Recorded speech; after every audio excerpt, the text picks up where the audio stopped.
Everyone back there on my YouTube channel. It's Chris back with my rant stroke thought of the day. Definitely a rant, this one. You've all seen the news doing the round about the Football Players Union, the PFA. Reportedly, the players have had enough of all this extra games they're having to play, and they're willing to strike or take legal action against the footballing government about the amount of games that they've got to play.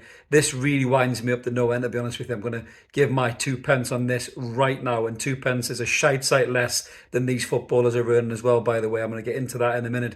But the story goes that obviously with the extra expansion of the Champions League, the extended teams in the World Cup, domestic cups, Premier League, all this kind of stuff, that some teams could end up playing 86 games in a season maximum. So like some Manchester City and people like that who are fighting on all fronts. Now that is a lot of games, right? And part of me is sympathetic to the players. Don't get me wrong. I'm not going to be a total bastard about it.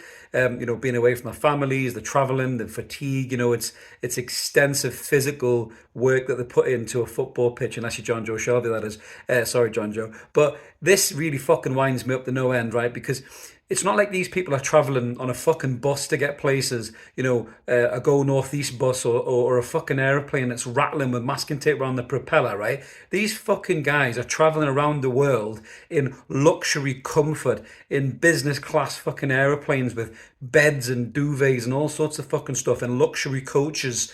They're traveling in multi-million pound fucking transportation methods and modes, right? So that's number one. So you're not traveling around the world like poor business people are with bags under their eyes bigger than a fucking hammock on a desert island. So that's number one. Number two, if you break 86 games down into a year, right, it works out 1.6 games a week. That's if you have no weeks off whatsoever, and they will have a week or two off guaranteed. Even after all these games are increased, right? They have the best resources available to them, masseuses, hydrotherapy. We've even got a psychiatrist at Newcastle United now, which I think is fantastic. I'm not ridiculing that, but I'm making the point: physical, mental recovery. Every single thing is there. No expense has been spared to give these players every possible chance to recover from the physical and mental exhaustion of football games. The fact that they're fucking moaning on about the amount of football that they've got to play makes me want to puke on my fucking shoes. It really does. In a world where people are struggling to make ends meet, right? In a world where nurses and doctors are working 14, 15-hour shifts and they're expected to save lives. In nurses' cases, they'll be lucky if they break 30 grand a year. Some of them are using food banks. We don't get political on this channel, but fuck me dead. You've got footballers who are on 300, 500 grand a week. Jack Grealish, who isn't even a fucking world-class player, is just a good footballer, is earning £16 million a year, right? And he's moaning his ear about having to play 86 games a week. Get fucked. The lot of them. They need a reality check, big time. The people who are paying to see them in the crowd, who are paying over £1,000 for a fucking ticket, they're struggling to make ends meet. They're struggling to heat their houses and everything else. 300 grand a week. Some people would have to work 10 years to see that money. This is completely and utterly fucking tone deaf by self-entitled millionaires and the representation of them in the PFA. You will have very little sympathy from the public, in my opinion, on this. Very little sympathy indeed. I understand the fatigue. I get it, right? But even looking at our own team, look at our Newcastle United squad, right? You have a squad of 25 players and the managers aren't using the full squad capacity. Eddie hasn't done it. Other people haven't done it. If you're not willing to use your squad accordingly, then the managers have to take some responsibility for putting extra fatigue on the players, right?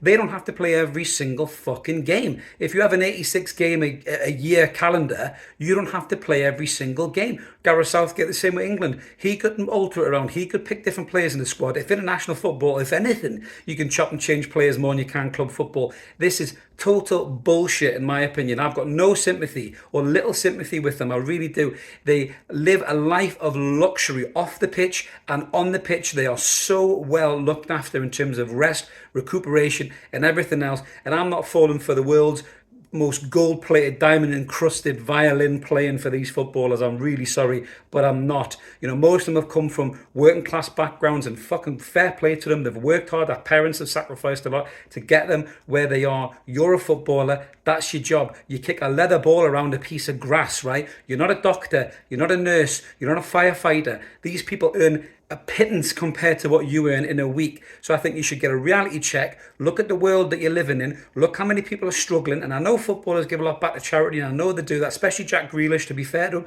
I'm not bringing him up as a bad example. I'm just using him as an example of how much money these fucking people earn. Honestly, they are so detached from reality right now, so detached from reality, to think that they can go out there into the public. The PFA can go out there and say, oh, the players are tired. We're going to play 70, 80 games this season. They're going to take legal action, you know. Well, they're going to take legal action against the PFA and earn even more fucking money, are they? It's obscene. It's grotesque.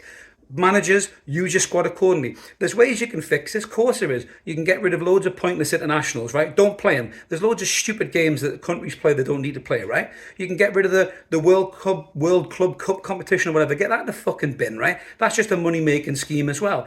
You know, European football places, maybe cut them down, right? I know that might hurt Newcastle, right? But there's things you can do. You can extend the squad from 25 to 30. You can introduce a homegrown player rule. You can make things go into place to stop this fatigue happening. But you know what will happen? The managers will moan that they can't play that player, that player, that player, week in, week out, week in, week out. So you can't have it both ways. You can't have your cake and eat it. I think this is a horrendous take from the PFA. I really do. And I think the players need to understand that they are paid massive amounts of money and have the best possible rest and recuperation available to them before they start going out there crying their fucking tits off and looking for public sympathy. That's my thoughts on this, guys. Let us know in the comments what you think about this. We always love to hear from you. Smash subscribe, smash like, help the channel grow. I'll be back, I'm sure, another rant soon. The more this bollocks story continues on. Have a good one. Catch you later. Cheers.